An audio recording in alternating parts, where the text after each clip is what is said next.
Hello everyone, FPL Raptor here and welcome back to another video on my YouTube channel. I've got a big smile on my face because I absolutely love this weekly series. The Game Week preview series is back and we have Game Week 1 today, where I basically take all of your questions and dilemmas and try and guide you through the game week and give you my opinion on them. And if you do enjoy today's video, please do smash that like button, and if you are new around here, make sure to subscribe as well. But without further ado, let's jump into it.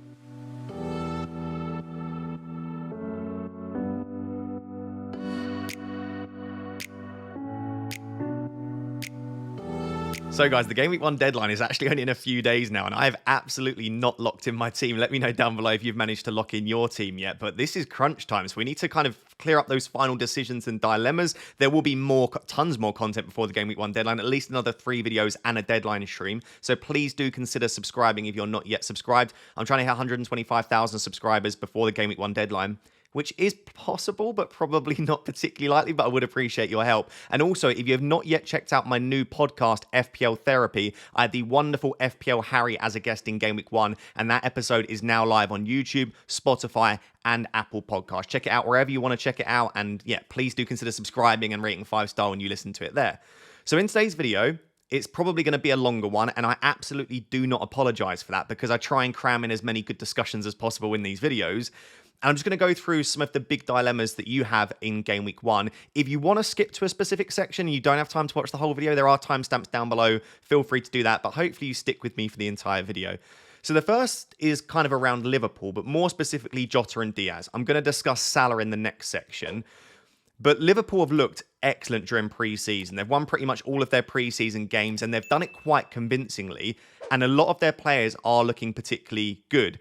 And we know that Slot isn't necessarily, and I suppose he's never managed a big team like Liverpool, but he's not necessarily a manager that heavily rotates. So we could start to see, well, which we didn't see under Klopp, a first choice front three. And if we can nail on the attackers that start for Liverpool outside of Salah, they have to be in our consideration, considering their prices at 7.5 million, all of them, most of them anyway, and also the fixtures over the opening 5 to 6 game weeks. They have to be considered. And I think the main two for a lot of us is Diogo Jota and Luis Diaz. If you did not see over the weekend, Liverpool played 2 games at Anfield on the same day.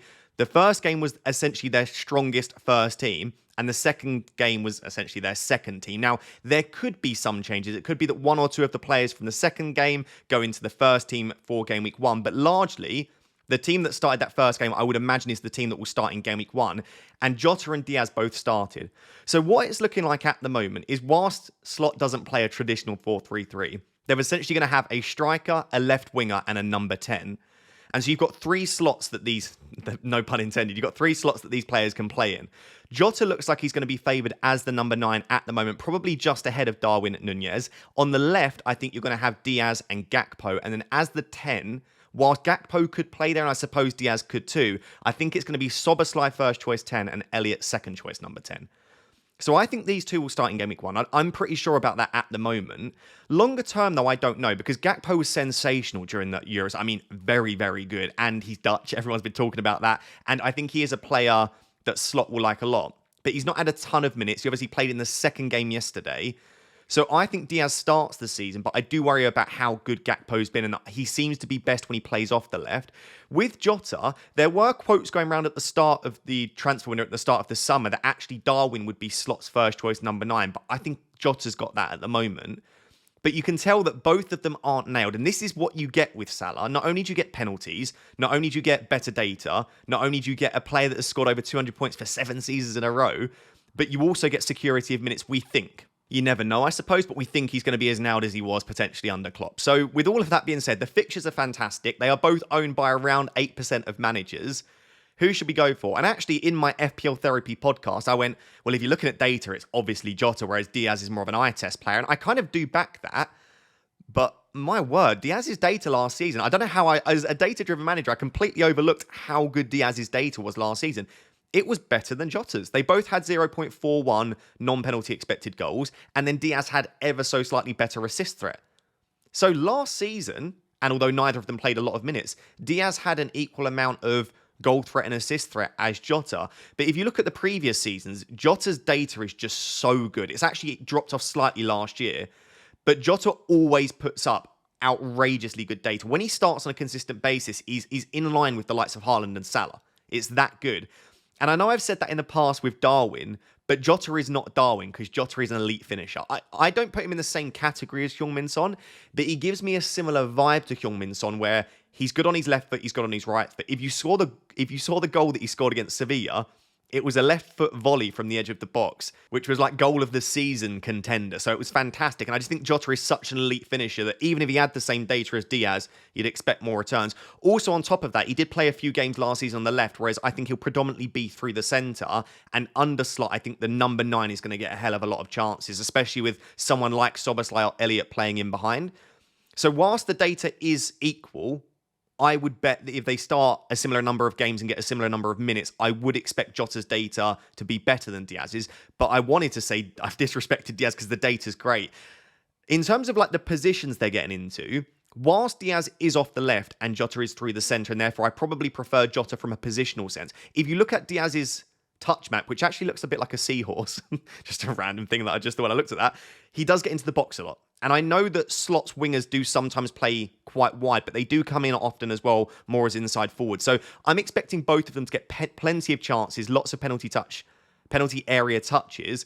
For me, all this comes down to is your minutes prediction. And whilst I know you're watching this for me to give you my opinion, I think it's going to be very close. At the start of the season, I would say equal, maybe slightly in favour of Jota as he's had more pre-season minutes. But I think it's very close. I think both will start game week 1.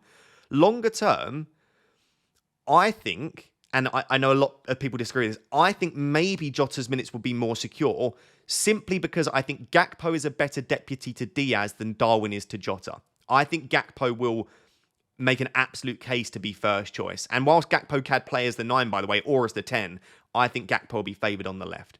So there we go. It really comes down to your own minutes projection. Given how close the data was last season, given how good they have both looked when they've played in pre-season, I think you choose the player that in your heart you think gets the most minutes. And for me, at the moment, it's just about Jota. And I also think that due to the role that he's playing as the 9, he'll have slightly greater goal threat this season. I was going to end that section there, actually, as you can tell by the way I spoke there. But I just want to say a double up isn't out of the question, especially if you don't have Salah, because maybe Salah, Diaz and Jota would be overkill. But if you're in a Haaland-only draft and you don't have Salah, I quite like the idea of Jota and Diaz to start the season, because what you then do is you have them both for game week 1 against Ipswich, and then going into game week 2, you then sell the one that looks like he's be benched. Or if they both look like they're going to start again, you keep them again. And then maybe going into the Man United game, if it looks like Gakpo's come off the bench twice now for Diaz and he's in line for a start, or Darwin's come off the bench twice and scored a brace and he looks fantastic, then you can sell accordingly and keep the other one. So I think if I was on a Haaland draft right now, I would be extremely tempted to have Jota and Diaz. So that's not the question. And also, a double up with Salah. So if, like me, spoiler alert, I am on a Salah draft, Salah and Jota or Salah and Diaz is also a really nice one. I probably won't go for all 3, but definitely consider 2 Liverpool attackers. So guys, if you've not yet seen, I'm absolutely delighted to say that I have partnered with Manchester United for the 2024-25 season for the launch of their new fantasy football game, which is called Fantasy United. And you will want to get involved with this because they have some pretty insane prizes in my mini league and also outside of that. If you join my mini league, there is a link down below to join it. And also the code will be on your screen now, NA1TQH. If you join that mini league during the month of August, we will be giving away randomly to 4 people. There are 2 lots of signed jerseys from Manchester United players and also 2 lots of VIP Premier League tickets to go and watch Manchester United play at Old Trafford at random. You don't even have to win the fantasy game. They'll just be selected at random to people that are in my mini league. So check it out, join the mini league. But in the video today, what I wanted to do was actually show you my team selection for the Fulham game so that you know who I'm going with going into game week 1. So guys, once you've picked up a pack, and you will need to pick up a pack so that you can build a team, you can then build your team. And after you've done that, you can then join the mini league. And if you want a bit of an understanding about what kind of card you're looking for and how to build your squad, there are 3 different scarcity of cards. You've got Classic, you've got Rare, and you've got Ultra Rare. Classic are the red card. They just get you a standard number of points. You then have Rare, which is the blue card, 1 slot here. They get you double points. And then you have Ultra Rare, which is the gold slot. They get you 3 times points. Now, whilst you do want to have a Rare and Ultra Rare because they get you the bonuses, if you only had 5 Classic cards, you can still enter a team that way. You don't have to put a Rare and Ultra Rare in those slots, but you ideally want to. So if you can, even if you think they might come off the bench, they might still be a player that's worth putting in that slot. So I've opened quite a few packs at this point, I'm afraid to admit. So I'm going to have quite a few players to choose from. You might not have as many, but yeah, let me know what your team is down below if you do build a squad.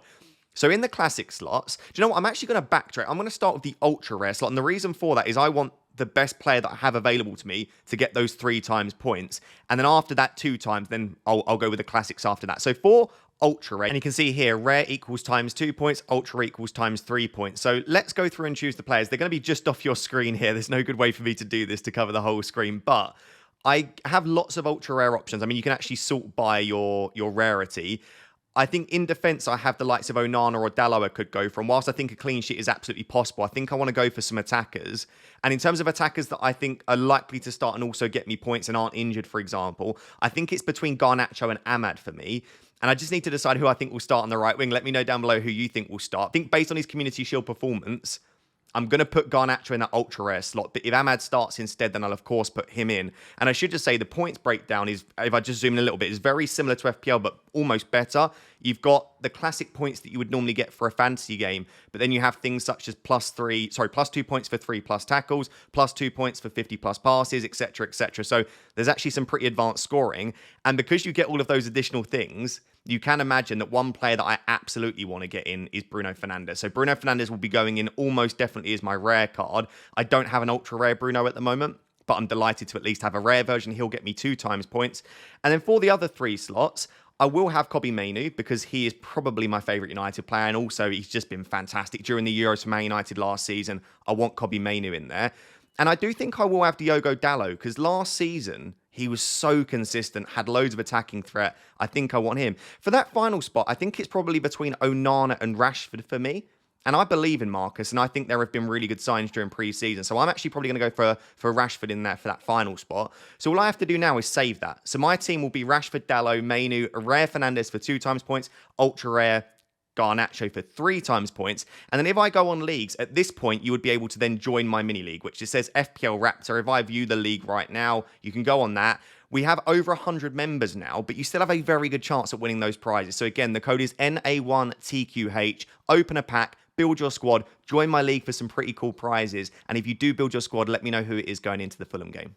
So should you go for Erling Haaland, Salah, neither or both? I still don't know, in all honesty. And it's going to be one of those where there are a lot of hindsight merchants that are like, obviously starting with both was the right thing. Or, see, Salah was obviously worth the 2.5 saving. Or, this is why you pick Haaland. You can frame any narrative you want after the case. But right now, I think it's all very, very close.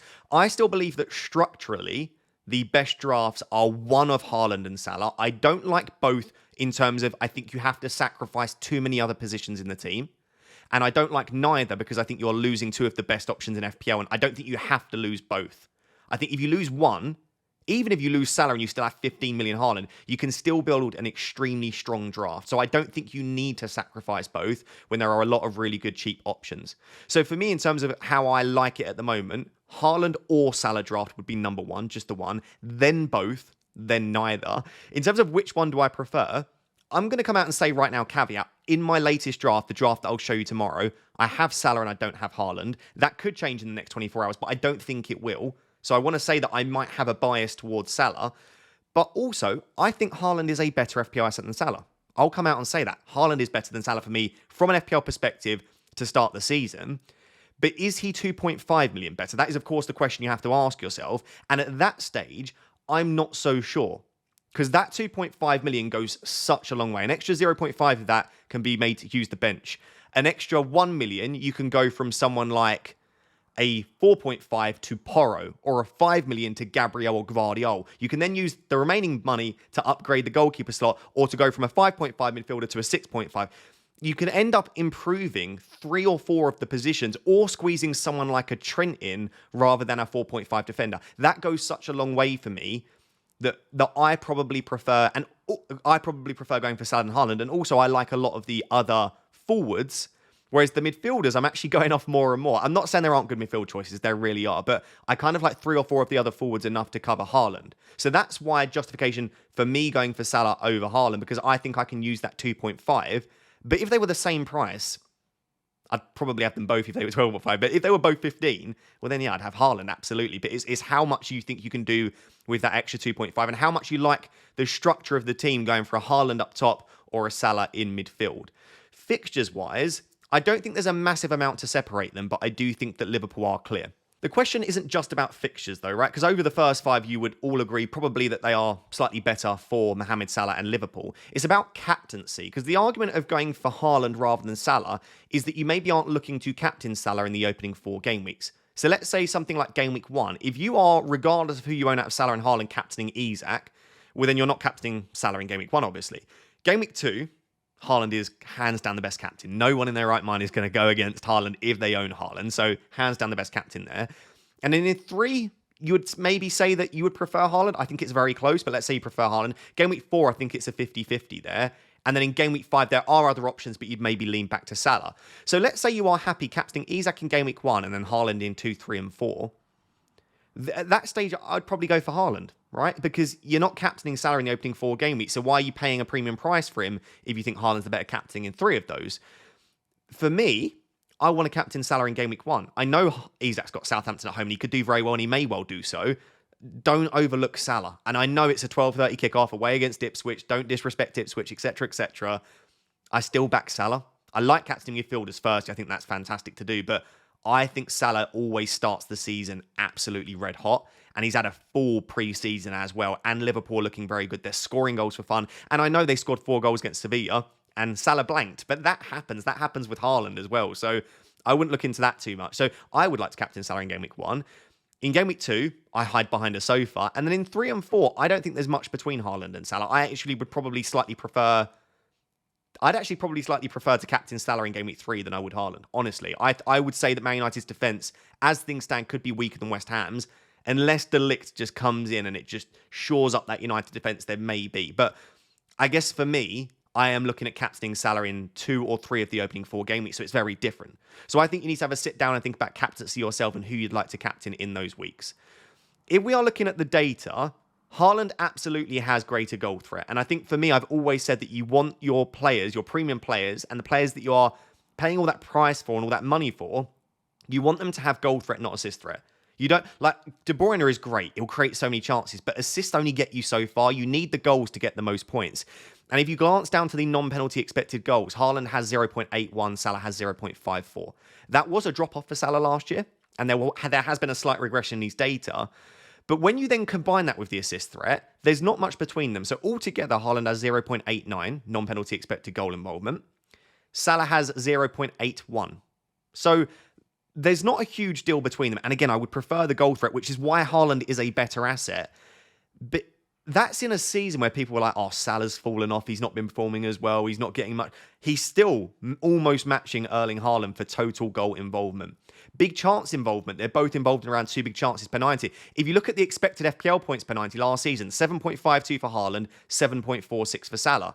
If you look at the FPL points, extremely close. The two of them aren't, there's not much between them other than Haaland has slightly greater goal threat, Salah has greater assist threat, or has much greater goal threat, I should say, and then Salah has greater assist threat. So yes, again, I'm repeating the same thing, but I prefer Haaland. Do you prefer him by 2.5 million? That is a decision that only you can make. Hopefully, I've not been too biased here because I genuinely, truly do believe that Haaland is going to smash it in the first few game weeks. I expect him to get at least 2 returns in game week 2. I think he is a perfectly viable captaincy option for all 4 of the opening game weeks. You could even captain in Haaland in game week 1. I love Haaland as an asset. I don't dislike him. It's just about trying to fit in as many good players as you possibly can into your team. And I feel like Salah allows a more well-rounded draft than Haaland for me at the moment. I would love to know down below, where do you stand? Do you still have both? And if you do, there will be a draft later this week where I go through my favourite both draft heading into game week 1. I don't mind it, but for me, I'd probably just choose which side you want to be on and cross your fingers. So as well as Liverpool doing very well in pre-season, I would say Arsenal, especially in the back half of pre-season, have done exceptionally well. And lots of people asking questions around the Arsenal assets. So ignoring, I suppose, data a little bit here, let's just dive into discussing the Arsenal assets because they've got a really difficult set of opening 5 fixtures, you would say, overall. Because I think if Arsenal had good fixtures, we're not discussing what do we do about Arsenal, how many do we have. It's like if Arsenal had the same fixtures as Liverpool, it would be which 3 Arsenal players do you own. So it's the fixtures in combination. I would just say, unless you are planning a Game Week 6 wildcard, which, by the way, I think will be very popular. If you're wondering about early wildcards, I think Game Week 6 will be very popular. Because if you are, ignore that Leicester fixture. Yeah, they've got Villa, Spurs, and City away. We're not expecting too many clean sheets, not expecting as many goals as normal. You could absolutely look to just load up on them because they have Leicester at home in game week 6 and Southampton at home in game week 7. So unless you are playing a wild card in game week 6 or planning to, the fixtures over the opening 8 actually put them in the top half of the table if you look over at Fantasy Football Hub on their fixture analyzer. So they have some decent fixtures in there. They have some very difficult ones. I would argue that they don't have any like middle of the road. They've either got very difficult ones or very easy, not very easy ones, but slightly easier ones. I just think Arsenal will still score loads of goals, and I think they'll still keep loads of clean sheets. We saw last season, it didn't really matter who they were playing. They kept clean sheets against very good attacks, and they scored goals against very good defences. So unless you are expecting a massive drop-off from Arsenal, I would still be considering them. A lot of the discussion around Arsenal at the moment is with the defence. So let me just bring up Arsenal, because I think one of the interesting things with them is the defence in terms of which price point you go for, right? Because you've got Raya, you've got Gabriel, you've got Saliba, and you've got White at 3 different price points there. But I think the total points that they scored last season is probably what I would expect from them again. Sorry, so that took me a while to get up. So we've got, with 182 points last season, Ben White, then with 164, Saliba, then with 149, Gabriel. I would expect Gabriel and Saliba to be a little bit closer this season, but Saliba will play more minutes. And then Raya was down with 135. That's the reason they've been priced the way they have, because Ben White got the most points, and I think he probably arguably will again. And then you'll expect a slight drop-off to Gabriel and Saliba, and then a slight drop-off to Raya. So is Raya worth the saving over Gabriel and Saliba? Well, you've got to imagine, you're not owning them for the entire season. So maybe over a shorter spell, yes, he might manage to keep up. But the issue that we have with Raya is he doesn't make any saves, or he doesn't make many saves, so he doesn't get many bonus points. So what you are getting from Raya is 2s and 6s. And if you get a lot of 6s, great. But you would suggest that there won't be as many clean sheets over the opening 5 to 6 game weeks as you would expect if they had easier fixtures. And therefore, with Raya, what you're probably getting a lot of is 1s and 2s with maybe the odd 6. So I am starting to think more and more that someone like a Henderson or a Sells, despite them not being absolutely nailed, are probably going to get you more points than someone like a Raya. Whereas with the defenders, yes, defenders are going to get less bonus points this season. As we've seen with the changes to the bonus point system, it will favour the attackers more. But if they get attacking returns, which Gabriel and Saliba did in their most recent preseason friendly, Arsenal won 2-0 and both Gabriel and Saliba scored goals, then they will still get bonus points if they score goals. So I just think that it might be worth the extra 0.5 to go for a Gabriel or Saliba over Raya if you can get there. But I still think Raya is fine if you want to cover the Arsenal defence and you're just struggling. You're like, I can't find that extra 0.5 to move into the defence. So I think all of them are great options. And like I said, I still think Ben White, he may well justify the 6.5. But when we're struggling so much for budget, and when Gabriel and Saliba just sat there as really good options, I would probably go for Gabriel at the moment, closely followed by Saliba, just because I still think Gabriel has slightly greater attacking threat. The other decision is around Declan Rice. Declan Rice was on corners for the back end of last season, or at least all in-swinging corners. Bukayo Saka was on the other side, in-swinging from that side. And he has an excellent delivery. He's shown that now on a consistent basis that he is brilliant at taking corners. And also, Arsenal are not only playing for corners now, they're trying to win corners actively. They are clearly the best team in the league by some distance at scoring from corners too. If Declan Rice can pick up 5 to 10 assists from set pieces, let's say conservatively 5, and he maybe starts taking a few in-swinging free kicks potentially, and he's playing as like a marauding number 8. He's not playing as a number 6. He's getting up the pitch. If he can add 5 open play assists and 5 open play goals, which I don't think is out of the question, you're looking at 15 attacking returns, I think would be Declan Rice's like, not ceiling, but would be a very good season for him. So yeah, at 6.5, I think he'll be great, but I would be more interested in Rice if you were having what we call a zombie team where you don't make transfers. If you're someone that regularly forgets about the deadline and maybe is just playing for the long term, yeah, go for Rice. But if I look at the opening 5 fixtures, would I rather own Rice for Wolves, Villa, Brighton, Spurs, City, or own even someone like a Gibbs White or a Hudson-Odoi for 5.5 with their better fixtures, or a Smith Rowe Andreas, who we'll discuss later with their fixtures?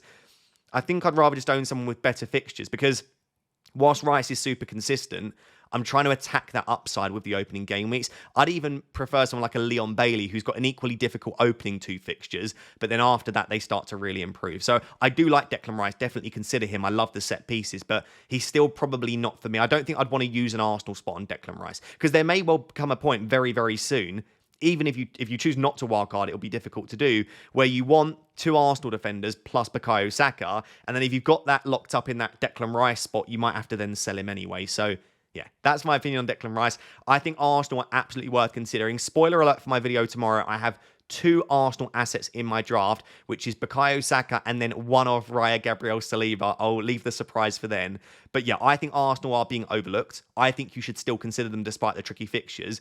But if you are 100% sure that you're playing a wildcard in 6, I think you could go down to as little as 1 and maybe think about loading up from Game Week 6 onwards. So lots of you are asking about budget midfielders, but specifically the 5.5 midfielders. It seems to be a popular price, I think, especially if you're going for both Haaland and Salah. In a lot of the drafts that I've built, I've had to start a 5.5 pretty much every week. So I thought I would just go through and very briefly discuss my favourite 5.5s, and I've tried to rank them. This ranking is largely useless, in all honesty. It's just my opinion based on everything put together. But my opinion isn't gospel. I can't predict the future. No one can. It could be AI, it could be me. No one knows what's going to happen. And so as a result, take it with a pinch of salt. But maybe have a look at the data. Feel free to screenshot this. I'll pose now. There you go. You can screenshot and have a look at the data yourself. If you do want to check out the data, by the way, there will be links down below in the description to get 50% off at Fantasy Football Hub. For as little as £3.25 per month, you can get access to all of the data that I use in these videos and more. Player comparisons, expert team reveals, so much over on their site. It's definitely worth doing. And also you can get your team rated as well. But yeah, it's just take it with a pinch of salt. I've just ordered them based on my current preference. And my favourite 5.5 at the moment, I kind of wanted to put 2, but I didn't want to sit on the fence. So my favourite 5.5 is Smith Rowe. I think Smith Rowe has everything apart from fitness because I think he'll be nailed. The data whenever he plays is fantastic. I think he's an excellent finisher. His output has always been good for Arsenal when he plays. He's got the best fixtures, according to Fantasy Football Hub, in the league over the opening 5 game weeks. He's got decent projected points. And like, I'm thinking, where does he lack? Fulham are going to be great, I think, from an attacking perspective. They've got the players. I'm struggling to work out where he lacks, other than he just hasn't played a lot of minutes over the last few seasons. And maybe he'll be eased in a little bit. But I still would argue that 70 to 80 minutes of Smith Rowe, if he starts most games, is better than a lot of the players on here. So for me, Smith Rowe is top. But I love Minte of Brighton. The only reason I've put him in second is because, well, he's new to the league, but also the opening fixtures, unless you can rotate him in and out, I'm not sure that you would want to play him in everyone. He's got United in Game Week 2 and Arsenal in Game Week 3, I believe. So after that, the fixtures are actually good. So Game Week 1's a decent fixture, although Everton are okay defensively. Of course, we know that. They're better than okay. But from Game Week 4, they're really strong. But I wonder, would you rather go for Smith Rowe for Game Weeks 1, 2, and 3, and then maybe look to move to Minte in Game Week 4? That's probably a more sensible approach than going for a player with difficult fixtures, unless you can rotate them out, in which case I'd be very tempted by Minte. Look at his data in the Eredivisie, 0.87 non-penalty expected goal involvement per 90. Of course, it's the Eredivisie. We don't know what that will translate to in the Premier League, but I like him a lot. He should start as the right winger for Brighton. Long-term, Solly March could be a rotation risk or a player that rotates with Minte, but for now, he looks, I wouldn't say nailed, but he looks likely to be first choice for them on the right wing. Jacob Murphy shoots up into third. As of right now, Murphy will start pretty much every game, if not every game for Newcastle. I truly believe that, because the only other right winger that they have is either Almiron, who has really fallen off across the last couple of seasons, or Harvey Barnes. But last season, I think it was only on 1 or 2 occasions Harvey Barnes played on the right. He normally came on for, it was either Almiron or Murphy. Gordon would shift to the right, and then Barnes would be on the left. So I don't think Barnes is going to play on the right wing, in my opinion. I think he will be brought on probably for Murphy. He'll switch out to the left. Gordon will go out to the right. And as a result, Murphy is likely to get you, I think, for the opening few game weeks, 60 to 70 minutes per game.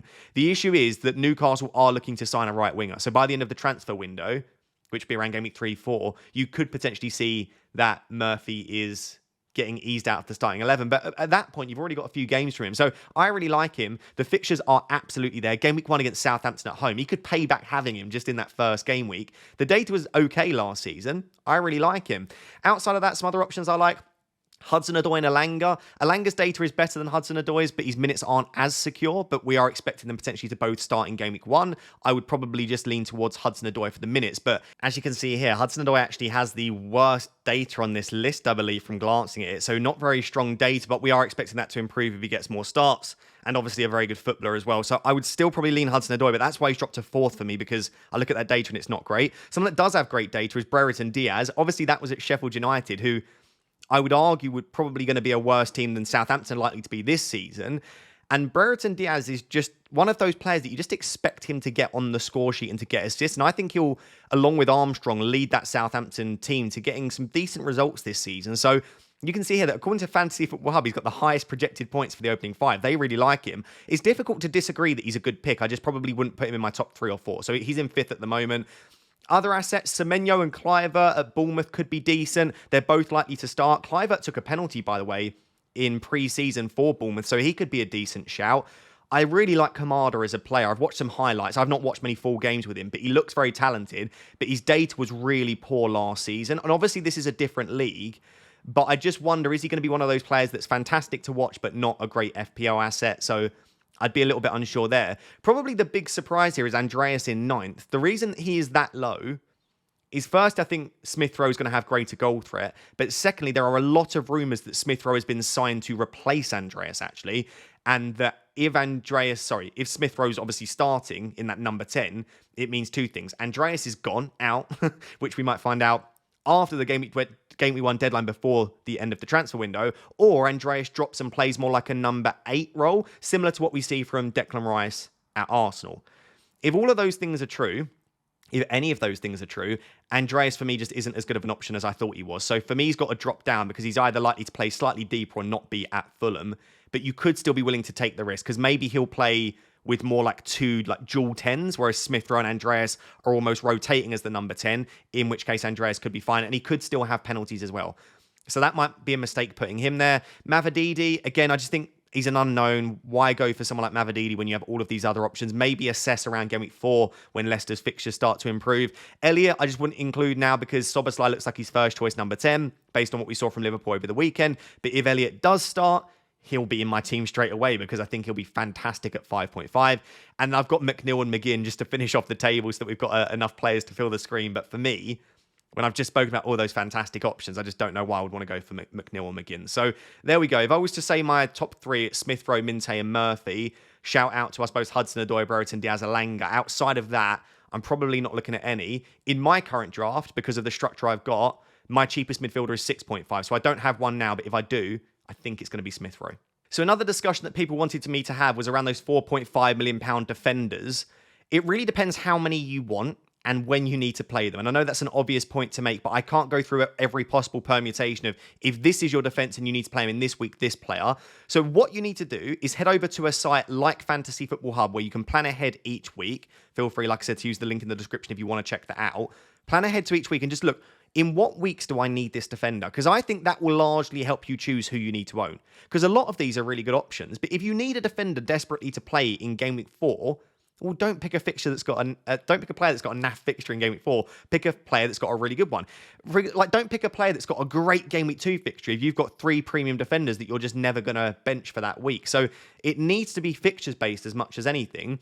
But what I've got here is a list of defenders that I think are good based on their team's data. So their expected goals conceded rank, and then the players that I would consider. And for me, Nottingham Forest are a team that I keep coming back to if I want to cover their defence a little bit, because they were the 4th best team last season for expected goals conceded. And people keep commenting, yeah, but they conceded loads of goals. They absolutely did. Sells had a stinker. Turner had a stinker. The goalkeepers haven't been very good, and maybe that will continue because it looks like they're going to start the season with Sells. But I look at that data and I think they were also quite unlucky to concede the amount of goals they did. So I think they're a defence that I wouldn't mind targeting, especially with their opening fixtures. And for me, it's probably Ola Aina or Murillo. It looks like Williams and Aina will start the season as their wing-backs/full-backs, and Murillo is absolutely nailed on as their centre-back. So pick and choose there, but I like them. Crystal Palace, I think it's just Anderson or no one for me, but he is a very good option. He's underlined because he's one of the ones that I would absolutely be considering.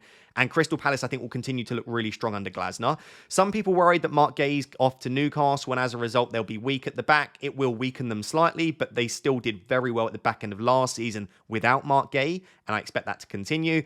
Brentford, a defence that are going under the radar due to their fixtures. But again, if you only need them in the weeks where they have better fixtures, then someone like a Pinnock could be a decent shout. I incorrectly said in a recent video that Ben Mee was nailed. I have now been corrected. Ben Mee apparently is like 4th choice, 5th choice. I think it sounds like it'll be Collins and Pinnock potentially as the starting centre-backs. But Pinnock's always had really good goal threat when he plays. So I think he's a decent shout if he's likely to start. But I would probably avoid Brentford just because, again, their fixtures aren't great. Mikalenko was in everyone's draft at the start of pre-season. He's now dropped off a little bit just because Everton haven't looked great in pre-season. And the rumours about Mykolenko leaving seem to have died down. There were rumours he was off to Liga. Napoli were interested in him as well. So I think Mykolenko's fine. I think he's one of the better options still. And I still think you can rely on Everton to keep clean sheets, but maybe wouldn't be my favourite option. You've got Lewis Dunk for the attacking threat, but most people have Barco at Brighton for 4, and I don't think you want 2 Brighton defenders. Zabarnyi, Kirkers, no one's really talking about Bournemouth defence. They were decent last season, but again, fixtures and a lack of attacking threat for Zabarnyi, and Kirkers' minutes aren't secure. Aston Villa, Pau Torres, Konsa. I think both are fairly nailed. There are rumours going around that Aston Villa are looking to sign someone like Geertruida who could play right back or right centre back. That might take some minutes off of Konsa, but I would be very surprised if Konsa and Pau Torres don't start most of the opening games and get pretty much every available minute. So I think they're both okay. But you can see here, Villa weren't great defensively last season, and I think there are slightly more exciting picks. At Newcastle, it's a shame there's so much unknown around the players and where they're going to be playing, because as things stand, with Trippier looking like he might not leave, the back four would probably be Trippier, Schär, Gay, once he's in there, will go into probably left centre-back, but at the moment could be Kelly or Burn, and then you've got Botman coming back at some point, but not for a while. And so at left-back, you've got, again, Burn, Kelly, Livramento, and Hall that can all play there. So it's not ideal, but I would say that their first choice back four will be one of Trippier or Livramento at right-back, Schär and Gay, and then Hall or Burn at left-back. But to start the season, Lewis Hall's looked so good at left-back during pre-season that I think he deserves the starting spot. But it's put me off him slightly that there are just so many different structures that they can go with in that back four. And I don't think Eddie Howe's one to massively rotate. I think if he likes Lewis Hall and he wants to keep him there, he will. But he also loves Dan Burn. And if Dan Burn's not playing at centre-back, well, then he's going to be rotating at left-back. So maybe I've been just put off Newcastle defence altogether, unfortunately. For Fulham, we actually have my favourite £4.5 million defender, and I don't know why I love him so much, but it's Anthony Robinson. He had 6 assists last season, really good during pre-season, already got a couple of attacking returns. He's bombing up and down that left wing. He looks like the more attacking of the two between Robinson and Castagna. And so I would go for him. He had 37 starts last season. He started every game bar one in which he wasn't involved. So for me, Robinson is the one to go for from Fulham. And yes, Fulham defensively weren't great last season. And on top of that, they've lost Polinia. However, I would just say they are looking to sign someone like a Diego Carlos, and there are rumours that they might try in the remainder of the window to go out there and grab a CDM as well. So I still expect them to be a middling defence. I'm not expecting lots of clean sheets. But if you look at their fixtures, combined with the attacking threat of Robinson, 1 or 2 clean sheets in the opening 4 with 1 or 2 assists, well, then he's going to keep up with any other defender that's going to keep lots of clean sheets. So I really like Anthony Robinson, mainly for the fixtures and the attacking threat. Other players that you might want to consider, I've put Quansah here. Looks like he'll be starting for Liverpool as the £4.5 million defender. Great option, absolutely. But I just don't want to use a valuable slot. I keep saying slot and I don't mean to. Spot on a Liverpool player. When at the moment, I've got 3 Liverpool in my starting 11 and none of them are Quansah. I don't want to replace one of them with Quansah particularly. And he doesn't have much attacking threat, or at least he's not shown in his career thus far that he will do. You could go for a Man United defender. I'm wearing my Man United kit. Lissandro Martinez, I love him, but I don't know why you'd want a Man United defender at the moment. I just wouldn't be going there. Van de Ven, I think he's fantastic as a player again. Absolutely exceptional centre-back. He did get a couple of goals last season, but his attacking threat was 0.03. He scored a couple of screamers, and outside of that, he's not shown that he's going to regularly get on the end of corners and score lots of goals. And then Leif Davis, I want to give a shout out to, because he actually rotates really nicely with Anderson, and a couple of other different players as well rotate quite nicely with Leif Davis. And he had over 20 attacking returns in the Championship last season. So if he can get something close or more to what Doughty did in terms of attacking output, and you own him for his nice fixtures from Game Week 3 onwards, you can absolutely do worse than someone like Davis. So those are the main players I'd consider at 4.5. There are others that I've not spoken about, like Kilman, like Ait Nuri, and potentially some others. But for me, if I was to say my favourites, the ones that are underlined, but probably Robinson and Aina would be my top 2. So a Nottingham Forest defender and then Robinson. Then just to drop down a little bit, I'd probably have Anderson and Mykolenko, and then I'd have Lewis Hall. But if you are absolutely sure that Lewis Hall starts the opening 3 or 4 games, then I would even be tempted to put him at the top. I just have doubts now around whether he's going to get the minutes. Let me know if I've missed anyone, and let me know if you have 1, 2, 3, 4.5s in your team at the moment, and who are they? So guys, there we have it. That is the Game Week 1 preview. I absolutely love this series. And if you enjoyed today's video, please do smash that like button. And if you've got to this point and you're thinking, I'm not subscribed to this guy, please consider doing so. And as I said at the start of the video, please do check out Fantasy United, the new Man United fantasy football game. This is the dream collab for me. I'm such a big United fan. This is my boyhood club have reached out to me and want to work together. So if you want to support me and do something for me, please check out using the links down below in the description. Go out and grab a pack, enter a team, and then enter my league, and you could be in the chance for some pretty insane prizes. So please do check it out. Until next time, which will be my team selection tomorrow, don't miss it. Keep your eyes peeled. Thank you very much for watching. Bye-bye.